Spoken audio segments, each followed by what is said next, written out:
Vous le disiez en titre, la 4e biennale d'art contemporain bat son plein dans toute la Sologne. Une quinzaine d'artistes exposent leurs œuvres en pleine nature. L'occasion de parler de la Sologne autrement. Bérénice Dufay, vous êtes en direct de Saint-Viâtre dans le Loir-et-Cher. Bonsoir. C'est une biennale pour le plaisir des yeux, mais aussi pour casser certains clichés, hein.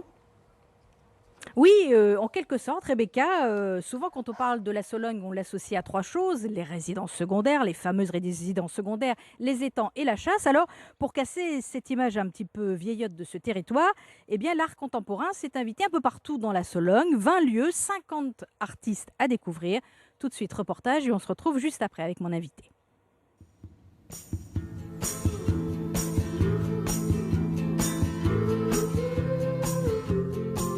La Biennale de Sologne, c'est ça, une vingtaine d'œuvres, que du contemporain, disséminées dans une quinzaine de lieux, entre terre, ciel et eau.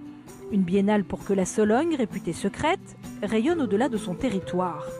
L'art contemporain est quelque chose de, comme son nom l'indique, de contemporain. Donc pour nous, c'est important de resituer la Sologne dans un contexte actuel, de montrer que ça n'est pas une région qui ne vit que sur des acquis ou des anciennes traditions, etc. La Sologne est une région aussi moderne et l'art contemporain était la meilleure façon d'illustrer cette envie de la Sologne de faire partie du monde actuel.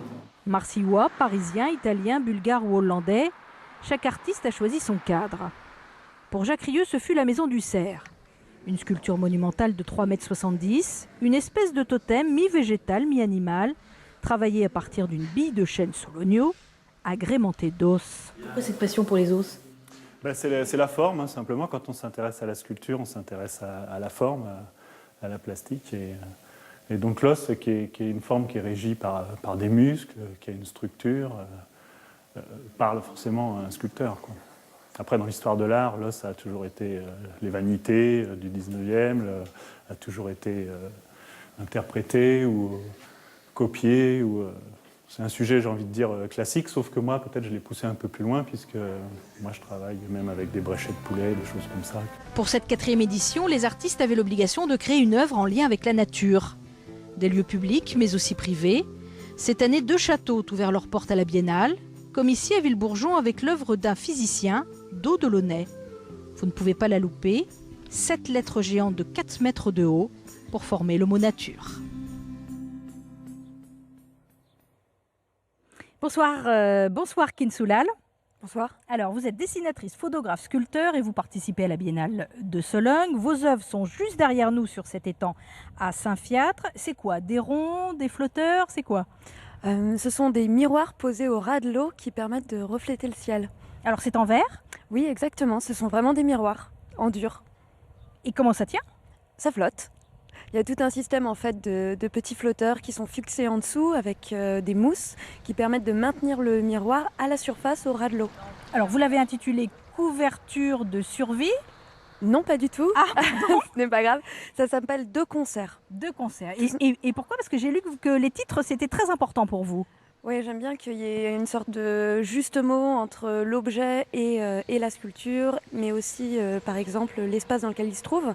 Donc pour moi, Deux concerts, c'était une référence entre une sorte de concert, quelque chose qui peut être à la fois musical, mais aussi il y a l'expression deux concerts, faire les choses deux concerts, c'est-à-dire mettre plusieurs choses ensemble. Donc là, on avait à la fois l'eau de l'étang et le ciel de la Sologne. Alors, chaque artiste pouvait choisir son cadre. Vous avez choisi l'eau. Pourquoi? Disons que chaque artiste pouvait plutôt être invité dans un espace qu'on lui a proposé. Pas forcément un choix, j'aurais pas pu être dans la forêt d'à côté en fait. Donc moi j'étais vraiment intéressée plutôt par l'eau parce que c'est une matière que j'avais jamais envisagée et puis c'était une première fois sur de l'art un peu monumental, en tout cas dans un grand espace. Ok, alors je ne sais pas si vous connaissez la Sologne, visiblement c'est une première parce que vous travaillez sur Paris. En quoi l'art contemporain peut changer l'image d'un territoire? Dernière question. Je dirais que l'art contemporain participe en fait à peut-être se familiariser avec des espaces vers lesquels on ne va pas forcément. Ça permet aussi ici en Sologne, sur les étangs, dans les forêts ou dans les parcs, d'avoir un moment un peu de contemplation avec une œuvre qui permet à la fois d'apprécier le paysage, mais aussi d'apprécier quelque chose vers lequel on ne va pas forcément. Donc on ne va pas forcément dans les galeries, mais là c'est l'art qui vient à vous. Merci beaucoup. Et puis, merci d'avoir répondu à notre invitation. La Biennale, juste pour terminer, c'est jusqu'au 20 septembre et vous pouvez même acheter les œuvres qui sont exposées un peu partout. Il paraît qu'il y en a pour toutes les bourses. Merci Bérénice, merci à votre invité et bonne soirée en Sologne.